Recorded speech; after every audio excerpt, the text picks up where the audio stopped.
नमस्कार, पुन्हा एकदा नवीन एका व्हिडिओमध्ये तुम्हा सर्वांचं खूप खूप मनापासून स्वागत आहे। तर हा कट बघून तुमच्या लक्षात आलंच असेल की आजची आपली रेसिपी काय आहे। आजची आपली रेसिपी आहे महाराष्ट्रातील सुप्रसिद्ध अशी मिसळपाव। तुम्ही या ठिकाणी ही मिसळ बघू शकता, किती छान झालेली आहे। अगदी छान मस्त झणझणीत अशी ही मिसळ बनून तयार होते आणि मिसळला तुम्ही कट बघू शकता, किती सुंदर आलेला आहे। चला तर मग रेसिपीला सुरुवात करूया। मिसळ बनवण्यासाठी सगळ्यात आधी या ठिकाणी मी गॅसवरती एक कुकर गरम करून घेतलेला आहे। कुकरमध्ये आपल्याला 2 चमचे एवढं तेल टाकून घ्यायचं आहे। तेल छान गरम झालं की त्यामध्ये पाव चमचा एवढं जिरे टाकून घ्यायचे आहेत। तर या ठिकाणी तुम्ही बघू शकता, मी पोहे खाण्याचे 2 चमचे एवढंच तेल यामध्ये टाकून घेतलेलं आहे। तर आता तेल छान गरम झालेलं आहे, त्यामध्ये मी जिरे टाकून घेतलेले आहे। जिरे छान फुलले की आपल्याला त्यामध्ये 4 ते 5 कढीपत्त्याची पानं टाकून घ्यायची आहेत। कढीपत्ता सुद्धा आपल्याला छान तेलामध्ये फ्राय करून घ्यायचा आहे। त्यानंतर या ठिकाणी मी एक छोट्या आकाराचा कांदा या प्रकारे अगदी बारीक कापून घेतलेला आहे। तर हा कांदा सुद्धा आपल्याला तेलामध्ये टाकून हलका तांबूस होईपर्यंत छान असा परतून घ्यायचा आहे। तर तुम्ही या ठिकाणी बघू शकता, कांदा छान मी परतून घेतलेला आहे। आता यामध्ये आपल्याला मोड आलेली मटकी टाकून घ्यायची आहे। तर तुम्ही या ठिकाणी मिक्स कडधान्याचा वापर केला तरी चालेल। आता 4 ते 5 जणांची मिसळ बनवण्यासाठी या ठिकाणी मी अंदाजे 200 ग्रॅम एवढी मटकी घेतलेली आहे। त्यानंतर यामध्ये आपल्याला चवीनुसार मीठ टाकून घ्यायचं आहे आणि पाव चमचा हळद। आता ही मटकी आपल्याला चांगली परतून घ्यायची आहे। तर या ठिकाणी मी 2 मिनिटे ही मटकीला छान असं परतून घेतलेलं आहे। तर तुम्ही या ठिकाणी बघू शकता, मटकीला परतून घेतल्यानंतर मटकीचा छान असा रंग बदललेला आहे। तर आता आपल्याला मटकीमध्ये पाणी टाकून घ्यायचं आहे। या ठिकाणी मी साधारण 1.5 ग्लास एवढं पाणी मटकीमध्ये टाकून घेतलेलं आहे। तर तुम्ही तुमच्या आवश्यकतेनुसार यामध्ये पाणी कमी जास्त करू शकता किंवा आपण आता मटकी शिजवताना पाण्याचा वापर कमी जास्त केला तरी चालेल। जेव्हा आपण मिसळ बनवू त्यावेळेस आपण आणखी पाण्याचा वापर करू शकतो। तर या ठिकाणी तुम्ही बघू शकता, आता मी कुकरला झाकण लावून घेतलेलं आहे आणि आपल्याला मोठ्या आचेवर कुकरची 1 शिट्टी करून घ्यायची आहे। तर या ठिकाणी मिसळसाठी आपल्याला मटकीला खूप जास्त शिजवायचं नाही आहे, फक्त एकच शिट्टी आपल्याला कुकरची करायची आहे। कुकरची शिट्टी होईपर्यंत या ठिकाणी आपण अस्सल कोल्हापुरी चवीचा मसाला तयार करून घेणार आहे। त्यासाठी या ठिकाणी मी 1 चमचा धणे, 1 चमचा पांढरे तीळ, 1 चमचा खसखस, पाव चमचा जिरे, 5 ते 6 काळे मिरे, 1 कर्णफूल, 1 हिरवी इलायची आणि 4 लवंग घेतलेले आहेत। सोबतच 1 दालचिनीचा तुकडा घेतलेला आहे।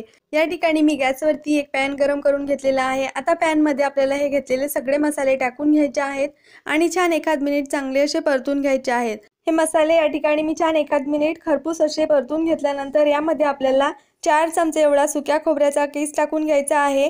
त्यानंतर हा कीस सुद्धा आपल्याला मसाल्यांबरोबर छान असा परतून घ्यायचा आहे।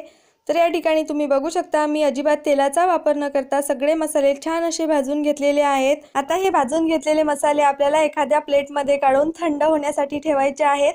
तर आता सारख्याच पॅनमध्ये आपण कांदा आणि टोमॅटो भाजून घेणार आहे। तर या ठिकाणी मी एक छोट्या आकाराचा कांदा उभा पातळ चिरून घेतलेला आहे आणि एक छोट्या आकाराचा टोमॅटो घेतलेला आहे। त्या कांद्याचा आणि टोमॅटोचा कच्चेपणा जाईपर्यंत आपल्याला छान हा कांदा आणि टोमॅटो भाजून घ्यायचा आहे। कांदा भाजताना मात्र यामध्ये आपल्याला थोडंसं तेल टाकून घ्यायचं आहे आणि छान असं भाजून घ्यायचं आहे। अगदी लालसर होईपर्यंत हा कांदा आपल्याला भाजायचा नाही आहे। तर तुम्ही या ठिकाणी बघू शकता, मी मस्त छान कांदा आणि टोमॅटो छान असा परतून घेतलेला आहे। त्यानंतर या ठिकाणी मी चांगली मुठभर एवढी कोथिंबीर घेतलेली आहे। तर तुम्ही या ठिकाणी बघू शकता, मी देठांसहित ही कोथिंबीर घेतलेली आहे। या प्रकारे हाताने तोडून ही कोथिंबीर आपल्याला यामध्ये टाकून थोडीशी परतून घ्यायची आहे। या प्रकारे जर आपण कोथिंबीर वाटणामध्येच घालून घेतली तर खूप छान अशी चव आपल्या भाजीला येते। तर तुम्ही या ठिकाणी बघू शकता, मी सगळं साहित्य छान असं परतून घेतलेलं आहे। त्यानंतर आपल्याला गॅस बंद करून घ्यायचा आहे। तर या ठिकाणी भाजून घेतलेला कांदा आणि टोमॅटो आपल्याला पूर्णपणे थंड करून घ्यायचा आहे। सुके मसाले मिक्सरमध्ये टाकून वाटून घेऊया। तर या ठिकाणी हे सुके मसाले वाटताना सुरुवातीला आपल्याला यामध्ये अजिबात पाण्याचा वापर करायचा नाही आहे। जर आपण सुरुवातीलाच यामध्ये पाणी टाकून घेतलं तर आपले मसाले व्यवस्थित बारीक होणार नाहीत। त्यामुळे या ठिकाणी बघा, सुरुवातीला मी अगदी बारीक असे हे मसाले वाटून घेतलेले आहेत।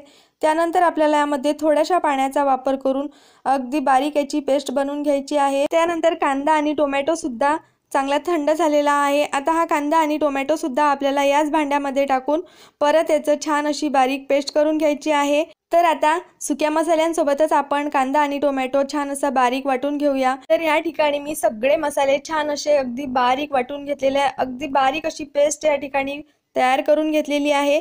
तर मिसळसाठी लागणारं आपलं वाटण बनवून तयार झालेलं आहे। त्यानंतर या ठिकाणी मी गॅसवरती एक कढई गरम करून घेतलेली आहे। कढईमध्ये साधारण मोठे 3 चमचे एवढं तेल मी छान कडकडीत गरम करून घेतलेलं आहे। तर तेलामध्ये आपल्याला अर्धा चमचा मोहरी टाकून घ्यायची आहे। आपल्याला फोडणीमध्ये जिरे वापरण्याची आवश्यकता नाही आहे, कारण आपण हे वाटण तयार करताना यामध्ये जिरं वापरलं होतं, त्यामुळे मी या ठिकाणी जिऱ्याचा वापर फोडणीमध्ये केलेला नाही आहे। मोहरी छान तडतडली की त्यामध्ये हे करून घेतलेलं वाटण आपल्याला टाकून घ्यायचं आहे।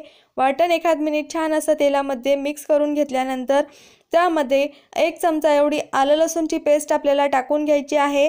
तर ही आलं लसूणची पेस्ट आपल्याला ताजीच टाकायची आहे, त्यामुळे मिसळला छान असा फ्लेवर येतो। तर तुम्ही या ठिकाणी बघू शकता आलं लसूणची पेस्ट आणि हे वाटण मी छान असं तेलामध्ये परतून घेतलेलं आहे। त्यानंतर आता मस्त वाटणाला तेलसुद्धा सुटायला सुरुवात झालेली आहे।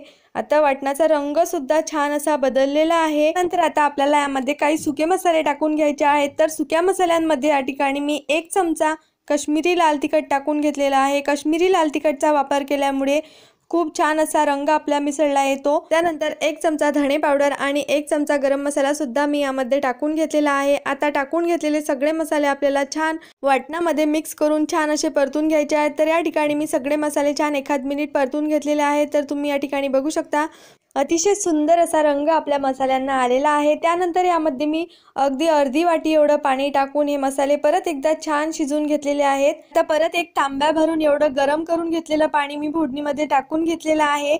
तर या ठिकाणी मिसळ बनवताना आपल्याला फोडणीमध्ये पाणी टाकताना गरम पाण्याचाच वापर करायचा आहे। तर या ठिकाणी तुम्ही पाण्याचा वापर तुमच्या आवश्यकतेनुसार किंवा आवडीप्रमाणे कमी जास्त करून घेऊ शकता। त्यानंतर आता या स्टेजला आपल्याला यामध्ये शिजून घेतलेली मटकी पाण्यासहित टाकून घ्यायची आहे। तर तुम्ही या ठिकाणी बघू शकता किती सुंदर असा रंग आपल्या मिसळला आलेला आहे।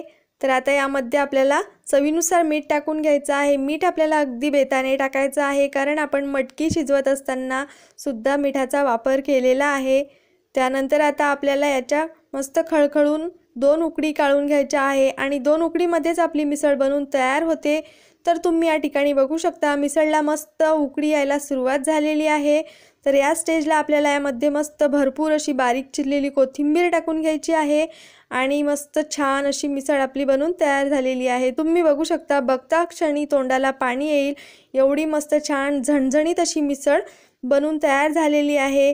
अगदी ही मिसळ शिजायला जास्त वेळ लागत नाही, कारण आपण मिसळमध्ये मसाले खूप छान असे परतून घेतलेले आहे आणि त्यामध्ये पाण्याचा सुद्धा वापर करताना गरम पाणी आपण यामध्ये टाकून घेतलेलं आहे। मटकीला सुद्धा सुरुवातीला छान असं शिजून घेतलेलं आहे, त्यामुळे मिसळ आपली फक्त 1 ते 2 उकडीमध्येच शिजून तयार होते। त्यानंतर आता मी गॅस बंद करून घेतलेला आहे आणि हे मिसळ आपल्याला छान अशी सर्व करून घ्यायची आहे। तर तुम्ही या ठिकाणी बघू शकता मस्त मी प्लेटमध्ये मिसळ काढून घेतलेली आहे।